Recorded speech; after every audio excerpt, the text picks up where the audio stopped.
Intellectual disability. An intellectual disability is a disability characterized by significant limitations in both intellectual functioning, otherwise known as intelligence, and in adaptive behaviors, which covers many everyday social and practical skills, such as communication and motor skills. In order to be classified as having an intellectual disability, an individual usually has an intelligence quotient score of 70 to 75 or lower and indicates delays in adaptive behaviors, including social skills, practical skills, and cognitive skills. It has significant impacts on development as well as behaviors. People with disabilities make up a little less than 20% of the United States population. There is no specific way to describe or define intellectual disabilities, as there are countless types and categories. Most of the time, the disability will be genetic. There are, however, some cases in which it is caused by traumatic brain injury or birth complications. Overall, individuals with intellectual disabilities often struggle keeping up in school because of cognitive delays. Most, if not all the time, a child with a disability will be significantly behind in school in comparison to a child without a disability. It is important to find the right placement in school for each child with a disability. I will now speak about the prevalence rates of intellectual disability.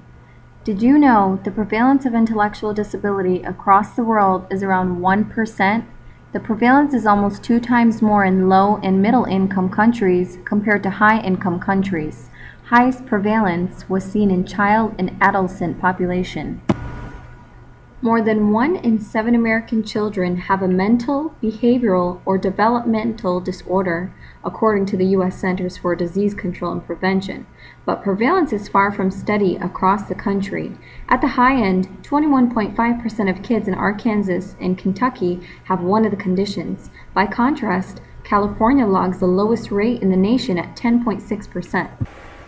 17% of children in the United States were reported. Prevalence rates vary depending on the study design and the population studied, but according to the World Health Organization, the true prevalence of intellectual disability is close to 3%.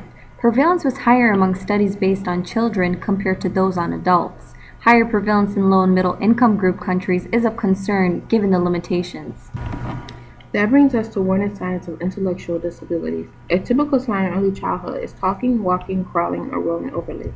Behavioral problems like extreme attention tantrums or trouble communicating. While younger, they may not be an obvious indicator of an intellectual disability, but as they get older, it can be noticeable. Simple things such as logical thinking or problem solving can be difficult. School-aged children may have difficulties learning vital academic skills such as reading, writing, and math, as well as functional use.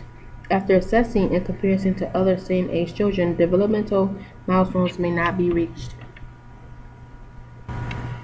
They will increasingly have trouble learning in school and may not fit into social norms. Individuals will be slow at mastering simple tasks in or everyday routine and could be easily manipulated and have immature social skills.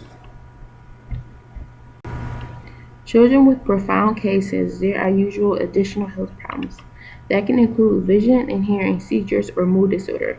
There are varying degrees of intellectual disability from mild to severe. These signs aren't concrete and can vary, but be aware and mindful of them.